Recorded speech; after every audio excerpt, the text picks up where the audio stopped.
The champagne glass trembled against my lips as my father's voice cut through the elegant chatter of the Sterling Club. "We're reallocating your remaining inheritance to your sister.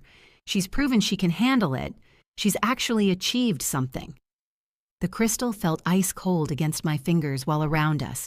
Servers in white gloves glided between leather booths, completely unaware that my parents had just announced they were giving away my trust fund without even asking me first. Vanessa's 3-carat engagement ring caught the chandelier light as she lifted her own glass, her smile sharp as broken glass. "She's getting married, building a life, doing things the right way," Mom added, her pearls gleaming as she nodded toward my sister with approval. The Wagyu beef on my plate suddenly looked obscene.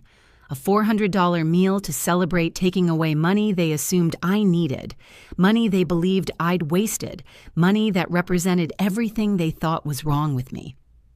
My name is Harper. I'm 31 and a software entrepreneur. This is the story of how I showed my family that their disappointment was worth exactly $67 million. The Sterling Club had always been their temple. Crystal chandeliers, leather that smelled like old money, wine lists thicker than most novels. Tonight was their 30th anniversary, and they'd chosen this moment, this place, to deliver what they clearly thought was justice served on bone china. "Harper, yours was set to mature when you turned 25, Dad continued, his voice carrying that familiar tone of disappointment. "You cashed it out almost immediately. $1.2 million gone in a matter of months. I remembered that day perfectly. Walking into the bank at 18, not 25. They couldn't even get the basic facts right. Signing papers while my business plan burned like fire in my laptop bag. I tried to explain my vision to them the week before.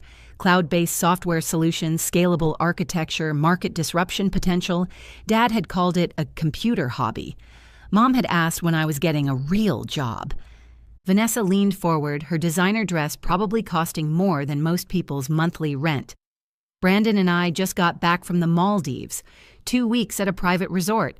Have you ever been, Harper? Oh, wait, you'd have to afford it first." The table erupted in polite laughter. Dad ordered another $400 bottle of wine.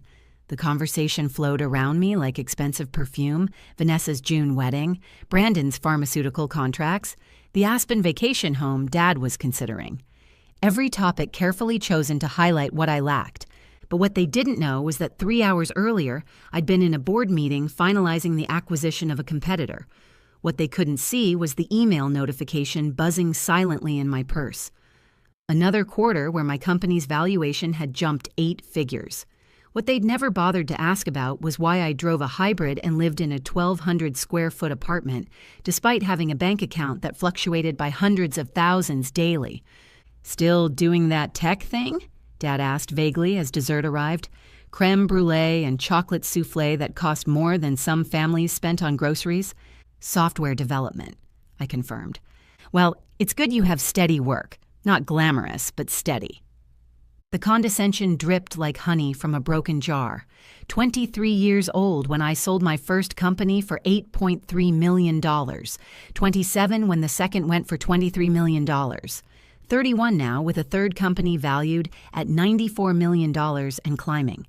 But they'd decided I was the family disappointment, and nothing had ever challenged that assumption.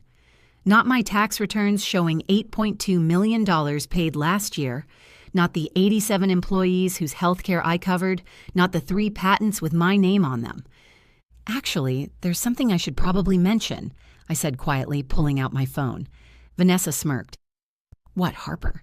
Did you finally get that promotion you've been hoping for?" I turned my phone screen toward them. My banking app was open, the numbers clear and undeniable. $67,349,284.33. The table went silent. Mom's gasp cut through the soft jazz and clinking silverware. Dad grabbed my phone like it might be a magic trick, his face cycling through disbelief, confusion, and something approaching horror. "This can't be real," he whispered. "This has to be fake. Some kind of edit." I opened my investment portfolio, stock holdings, real estate assets, business valuations. Here's last quarter's performance report. I own 4 commercial properties and 6 residential. Would you like to see my tax returns? I can pull up the $8.2 million I paid to the IRS last year." Vanessa's face had gone white as her champagne. "You're lying." "Am I?" I switched to my company's quarterly report. "This is Baker Financial Management. Maybe you've heard of it? They manage about $340 million in client assets. I bought the firm 2 years ago specifically because they handled your retirement accounts." Dad's wine glass stopped halfway to his mouth. "What? Remember when your financial advisor retired and the firm assigned you someone new? That was me. Well, my company. The 47% return on your portfolio over the last 3 years? Those were my investment strategies. You're about to retire very comfortably because of decisions I made." The truth landed like a physical blow. Mom's mascara started to run as the reality sank in.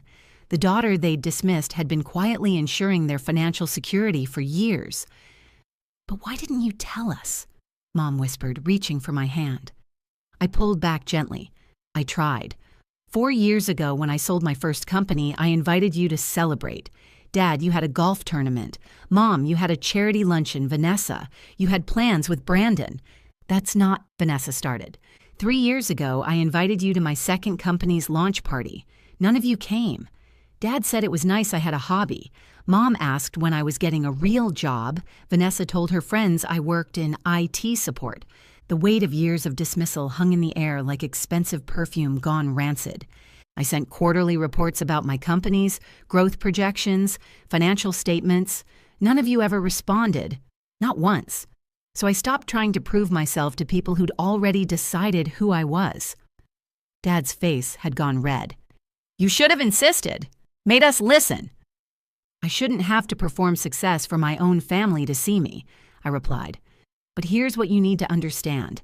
That trust fund you just gave away, I stopped caring about it the moment I realized I could build something bigger on my own." I stood up, pulling my coat from the booth. Around us, other diners continued their elegant meals, oblivious to the fact that a family was imploding over dessert. "Where are you going?" Mom asked desperately. "Home. I have a merger meeting tomorrow morning. We're expanding into 3 new markets." "Harper, please," Dad said, standing. "We made a mistake, a terrible mistake." "No," I said calmly. "You made a decision. You announced it like I didn't deserve a voice, like I didn't matter. You were prepared to give away my inheritance without even discussing it with me. That tells me exactly where I stand. We've been talking for 31 years, Dad. You just haven't been listening." I placed my napkin on the table. "For what it's worth, Vanessa, congratulations on your wedding. Enjoy the trust fund. Consider it a wedding gift." "I don't want it now," Vanessa said, tears streaming. "Not like this." "Too late," I said. "You were perfectly happy to take it 5 minutes ago when you thought I was broke. Nothing's changed except what you know about me, and that says everything." My phone started ringing before I reached my unremarkable hybrid in the valet lot. "Mom, please come back." "Dad, I looked up your company. I had no idea." "Vanessa, I feel sick. I don't want the trust fund."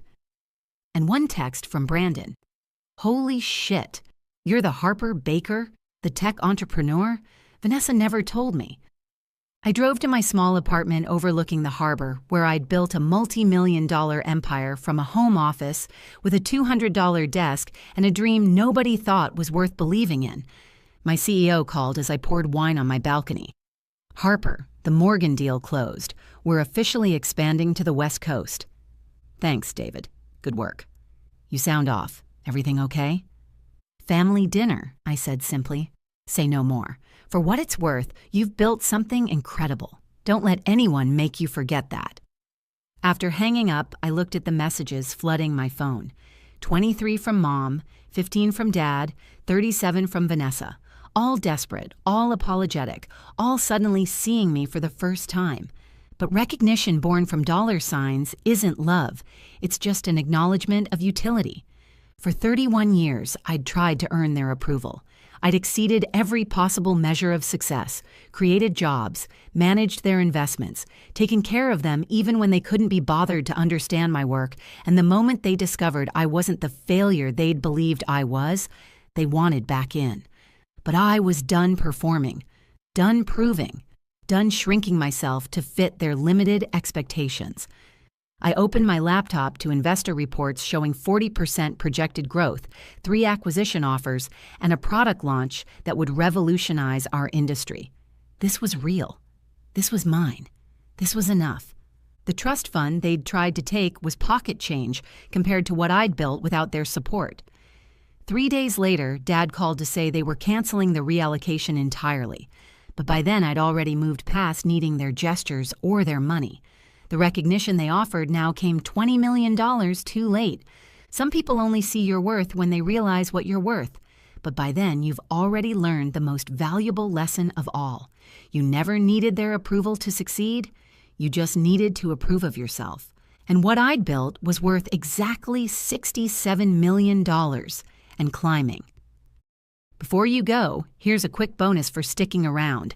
If you love learning and growing like I do, you need to try audiobooks. I've got an exclusive deal with Audible.